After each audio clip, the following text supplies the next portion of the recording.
Hello and welcome, my name is The Sacred Spear and this video is a new player's guide for Fire Emblem Heroes in 2019. Fire Emblem Heroes is a mobile spin-off for the Fire Emblem franchise and the game has been out for almost more than 2.5 years now. If you like collecting new characters and making them stronger, then this is the game for you. You'll need to create an army filled with units that can each have their own unique playstyles and be ready to tackle a variety of different situations. Now if this sounds interesting to you, then the rest of this video will involve me guiding you through the order of content you want to tackle first, the basics of the battle system, navigating the menus, and then advice on summoning. There are so many things to talk about when getting into Fire Emblem Heroes, but the goal of this video is to help you get a solid baseline and understanding of how the game works with some tips here and there. Once you play more, you'll start to understand some of the deeper mechanics of the game and you'll be ready to tackle tougher content. Once you download the initial file for the game, you'll be thrown into the preface with Commander Anna, follow her instructions and you'll learn the basics of moving a unit and attacking with them. In part 2, you'll learn how to do this with ranged units. After this, you will then be asked to download the full game, and this may take quite a while. There has been a new light version of the game's graphics if you want to save storage space, but I would heavily suggest playing with the full HD graphics. After downloading the full game, you'll end up on the prologue story map screen. From here, you are actually free to explore the game's menus and you can even start summoning. If you get lost, you can make your way back to this screen by selecting the battle tab at the bottom and selecting main story. While summoning new units is the name of the game, I'm going to suggest you beat the prologue first before anything else. Here you'll meet the game's protagonist characters, Prince Alphonse and Princess Sharena. You'll get to know the two of them very well. In these prologue missions, you will learn some more basic combat mechanics, but there's quite a lot of things not explained immediately, and that's going to be my job. We'll now cover the basics of combat, including what a unit's stats entails, the different unit types, and the weapons and skills each unit has. First and foremost, to view a unit's full information page, you can tap and hold on their icon if you're not in a battle.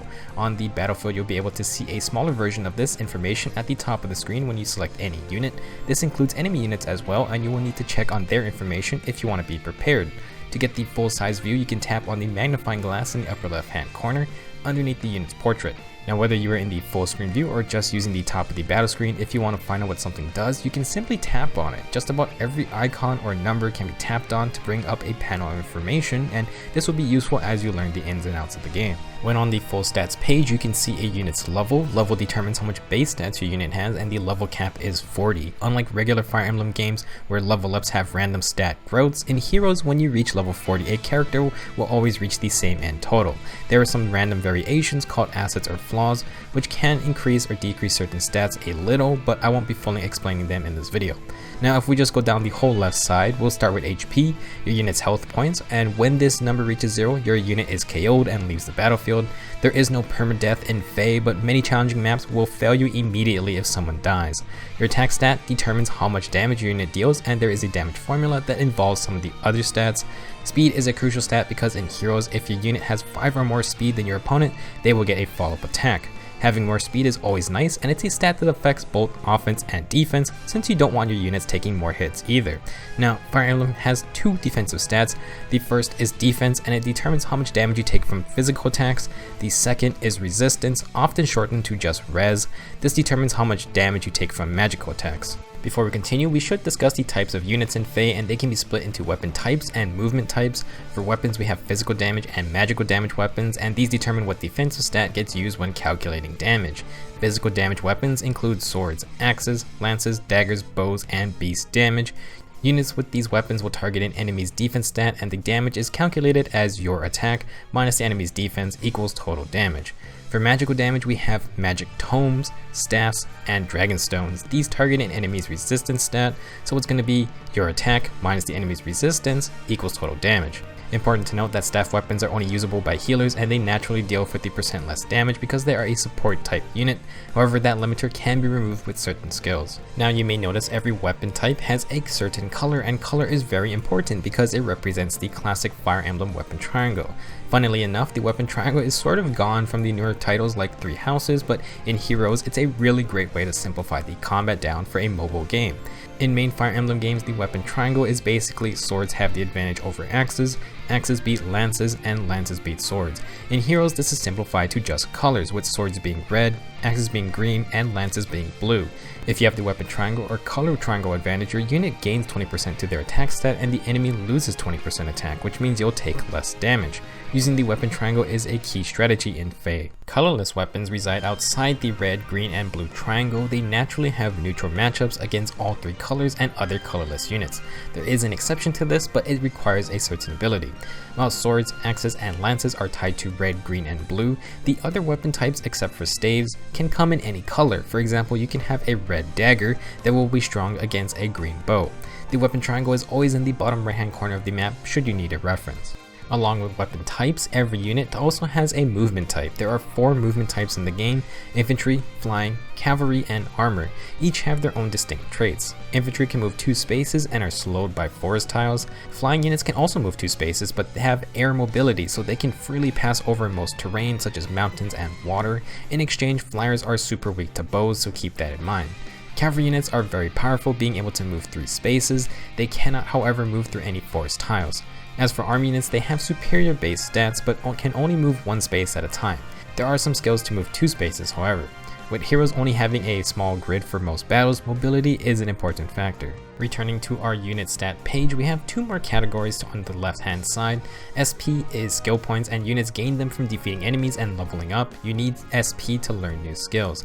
As for HM, that stands for hero merit, and it's basically a passive number that units get for completing maps. Every 500 hero merit will get you 500 hero feathers, which is an important upgrade material. And moving on to the right hand side, we have a unit's weapon in red. Weapons have either 1 or 2 range and have a MT value, which stands for might. Might is how strong a weapon is, and you add the might of a weapon to your unit's base attack stat to get a total attack value. Weapons have all kinds of abilities, so be sure to read what they do. The next line with the shield is your assist skill. Assist skills are actions used on another ally. They can do things like move them to safety or give them some stat boost. This is where staff users have their healing abilities. Our third line is our special, and hopefully you learned from Commander Anna that specials have a cooldown number, and that number goes down when your unit does an action in battle. This includes making an attack or getting hit. Once fully charged, your unit can unleash their special, and while many specials just add extra damage, there are a couple defensive ones too. The next 4 lines are a unit's passive skills. A skills are generally stat increasing abilities. B skills tend to bend the rules of combat and are largely very important for a build. C skills are generally support abilities, granting ally buffs or inflicting debuffs on the enemy. The last S row stands for Sacred Seals. Sacred Seals are special because they are interchangeable skills you can swap between units. You will need to beat the main Book 1 story to get access to these, so don't worry about them for now. Giving your unit skills and weapons that synergize together is how they can get stronger, and you have a huge amount of customization options. The same unit with different builds can have entirely unique playstyles. We'll talk about how you can learn new skills later on. As for actual combat flow, Fire Emblem works on a turn-based system. On the player phase, you get to move your units and initiate attacks. Once you move everyone, you can end your turn and the enemy phase begins. The enemy AI will move their guys, and after that, they end their turn and it's back to the player phase. Generally, the goal of every battle is to defeat all the enemies on the map, but certain modes have extra objectives such as letting no one on your team die or defeating all enemies by a certain turn. While there is no permadeath in Fae, you still want to keep everyone alive as a good practice. Now for actual combat tips, I want to start in the settings because some default settings can be frustrating. You can play around with most of these to your liking, but as a new player, I think you want to keep foe/ally auto battle movement set to guided. This is a newish feature, and basically it can help you understand what the enemy is doing every move. Once you get more experience, go ahead and switch that to simple to speed things up. The other important setting you'll want to change is confirm move. So confirm move set to auto basically means once you let go of a unit you are moving, they will automatically use an action, whether it's attacking or waiting. This can lead to some frustrating misclicks, so I highly recommend you set this to tap. With tap, you can move a unit around, let them go, and it won't waste a move. Now a very common in-battle tactic in Fire Emblem is baiting. Essentially, it's letting the enemy come to you first by putting a unit in enemy attack range. You can see an enemy's attack range by tapping on them or holding them for a bit. You can also tap the danger zone button to see all attack ranges, and it's a useful tool to always have on. Enemy AI will generally go after anything in their range, so you can use this to your advantage by baiting enemies with stronger units. This is where you can abuse the weapon triangle to get advantageous matchups. Enemy phase baiting is a very common playstyle, and some units excel at it depending on their builds. Moving on to menus, I want to showcase the important sections you will want to utilize when first starting out. On the home screen, it's quite self-explanatory. Here you can get new castle designs, which actually do matter because they can get your units bonus XP. I would recommend not buying these upgrades until you have a comfortable amount of units in your barracks. On the home screen you have notifications, which is always good to check. The present list is curated by the Order of Heroes' Messenger Owl, Faye, spelled just like the game's acronym. That's where you can claim your daily login bonuses, which you'll want to do since those are usually orbs. The friends list section allows you to see your friends, and you can also send out friend requests to random players. I actually would recommend you send a request at any possible time until you max out your friends list, since in some game modes you get to use your friends' units, and that's a lot of fun. As for the quest list, you be sure to check out the tutorial quests, which offer some nice items as you get started. Let's talk summoning next, because that's a huge portion of any gacha game. Summoning costs 5 orbs, and you can choose from a variety of banners. Banners feature specific characters with higher drop rates, so be sure to choose wisely. First off, you should know how the summoning pool works. Every banner has 4 categories. The 5-star focus group is your featured characters on that banner. The regular 5-star group include units only gotten at 5-star rarity. The 4-star and 3-star groups actually feature the same group of units, just that their rarity is different. You can click on details to see the specific units in each group. Now when you actually summon, you're presented with a random group of 5 stones. These stones feature a unit of that specific color. Using this information, if you want more red units in your army, then you'll want to choose those red stones. There is sort of a bulk discount for summoning. Entering costs 5 orbs for the first summon, but selecting more stones from the same group lowers the cost down to 4 and then 3 for the last one. Normally 5 individual summons cost 25 orbs, but summoning in bulk costs 20 orbs total. For a new player with no units in your barracks, I do think it's best to do the bulk summoning method at first. However, just keep in mind that if you want a certain color, then obviously you may not want to always summon everything. There is also a pity rate for getting 5-star units. Every 5 summons but no 5-star unit gets you a increased chance at a 5-star the next time. This pity rate gets reset after you receive any 5-star unit from that banner, and the downside to this is that it doesn't have to be the focus 5 stars. Luckily, we had some 5-star pool changes recently, so for new players, most times if you get a non-focus unit, they will still be pretty good, and I advise you to keep every 5-star unit you get. Whenever a new banner comes out, you also get 1 free summon, so be sure to take advantage of that. You can get lucky. Finally, new players also get to choose 2 free 5-star units. These are from the special Choose Your Legends event, which is where the community voted for their favorite units to get special outfits. We've had 1 for each year now, and you guys can still get to pick up 1 free character from both groups. Everyone is pretty solid, and I'll leave you to learn more about them on your own, but there are 2 characters I would recommend to any new player. From the Brave Heroes banner, you'll want to select Brave Lyn, and from the Arrival of the Brave banner, you'll want Brave Veronica. These 2 are by and far some of the best units in the entire game because they are easy to use, but are also very strong. The 2 of them can easily carry you through the whole main story and even endgame content. Veronica is also a healer, which is actually quite important to have for the early game. Unless you have a specific attachment to one of these characters, from a pure gameplay standpoint, new players will want Brave Lyn and Brave Veronica. I will have some other summoning tips at the end of this video, but first let's showcase how you can upgrade your units.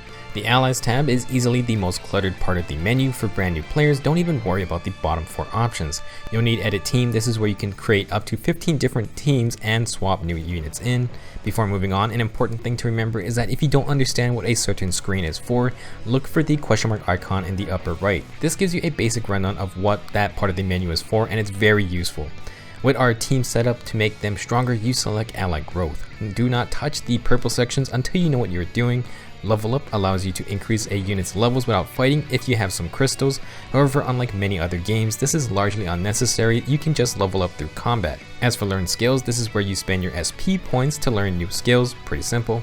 To sacrifice a unit to pass on their skills, you go to Inherit Skill, and as a word of advice, this is another section you want to be careful on. If you sacrifice a unit for their skills, you lose them entirely, so please make sure you know what you're doing. You should also favorite your units with the heart icon on a unit stat page. This prevents them from getting used in any sacrificial manner. Last, we have Unlock Potential. This is where you can raise a unit from a 3-star rarity to 4 stars and then 5 stars. Not only do you get more base stats, but at higher rarities, a unit can learn more levels of their natural skills.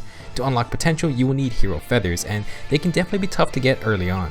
Don't worry too much though, as you will be able to start the game off with some very nice 5-star units. So now that you know the basics of Fire Emblem Heroes, let's discuss what you should be doing next in terms of content. First off, you want to mainly focus on the main story missions. The story is split into books, and we have 3 books for 3 years. The story missions have 3 difficulties: Normal, Hard, and Lunatic. You're going to want to clear the story on Normal first, then when your units are leveled up, you can tackle Hard and Lunatic. Lunatic can definitely be a bit challenging. The main story missions grant orbs, so this is a fantastic way to start saving them up. Alongside the main story missions are the Paralog missions. These feature all our fun limited time seasonal units, and they also grant orbs, so you're going to want to do those missions as well. If you want to learn a bit of the mechanics of the game and learn about some of the weapons and skills, then tactic drills under story maps are what you want. These are lesson type puzzles where you have a set team of units and you need to figure out how to beat the map, usually focusing on a specific unit or ability. We never had these back in the day, so I kind of forget about them, but for new players they should help you out a lot. On the battle screen, once more areas open up, you can gain access to the training tower. As its name implies, you can level up units here against random sets of enemies and earn some badges which you will need later on. For a more efficient training option, you can check out special maps and select the daily rotating special training map. These are maps with lots of enemies and are mainly used for grinding SP, but are fine for basic leveling as well. Special maps also feature some very important things. At the top is usually the current limited time map, so if you can, do those to the best of your ability. Toward the bottom are a couple battles that actually earn you reward units. At the very bottom you can earn 2 copies of certain low rarity units, and this rotates daily and are very easy maps, so you should complete them. Above are rotating Grand Hero battles, and these offer Grand Hero battle units if you can beat their challenging maps. Some Grand Hero battle units are actually very good, if not decent, so try to do them when you feel comfortable. Grand Hero battles are pretty good tests for a new player, and they will require some strategy to beat. Now once you start to get comfortable with beating some harder content, you can start to dip your toes into the PvP modes. Fade does not feature real-time PvP, it's essentially just player-created teams controlled by the AI. The Coliseum features 2 PvP modes, Arena and Arena Assault. You will want to focus on Arena first, and it sort of matchmakes you based on what units you use. It's a simple 4v4 battle, but here is where you can find all kinds of annoying enemies. You can learn a lot from seeing what units and skills other players use. At the top we have Allegiance Battles. This is not a PvP mode, but involves objectives for you to post a high score. All of these modes offer rewards every week based on your performance with reset on Monday, so do try them out. In the top left is Aether Raids, a challenging mode where not only do you face the player-created teams, but also player-created maps. It's a tough mode, but also features the Aether Resort. This is a fun area where you can have your units play around and interact with each other. It's very cute, very simple, and doesn't affect gameplay at all. Finally, you'll want to check the events section. This is where you can find limited time game modes that rotate around. These may seem daunting, but they have difficulties to choose from, so even new players can participate in them. You can earn some really good rewards, but generally these modes involve a little bit of grinding. Most of the content in Fate is one and done, barring the PvP modes, so toward the end game you'll find yourself farming these event modes a lot.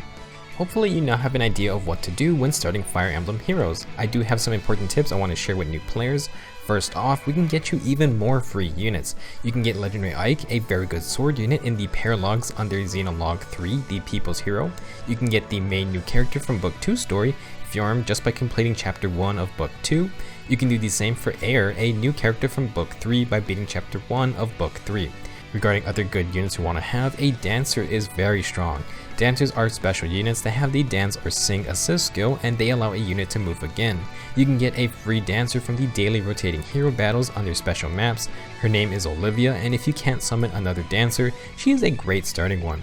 For summonable units, you won't get 5 stars left and right, but 3 or 4 star units are perfectly fine. Remember that with skill inheritance, any unit can be useful. Now I want to recommend 2 fantastic 3 or 4 star units for new players to try out if you do summon them. One is Nino, a green mage. She is easily one of the best starting mages for anyone, and her Grand Blade Tome is extremely powerful once you understand how to use it.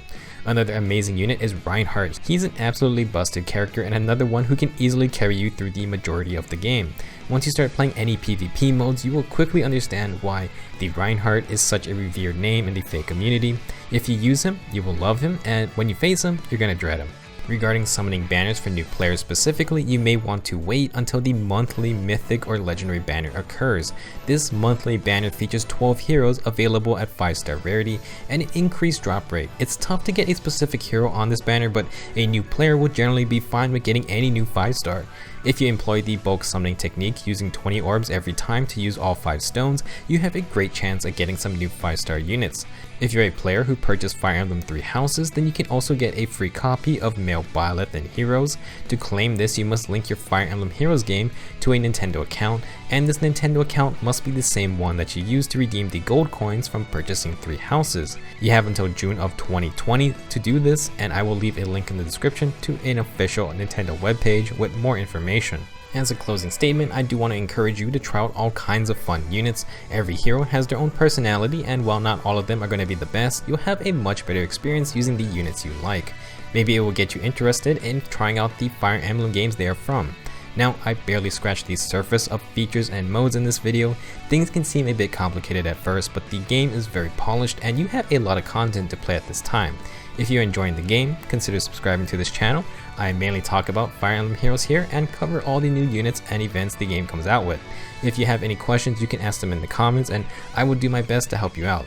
In the description, I will link the Fire Emblem Heroes Gamepedia wiki, and it's a great source of information since there's a lot of units and skills in this game. I wish you good luck on your journey with the Order of Heroes, and hopefully I'll see you in my next video.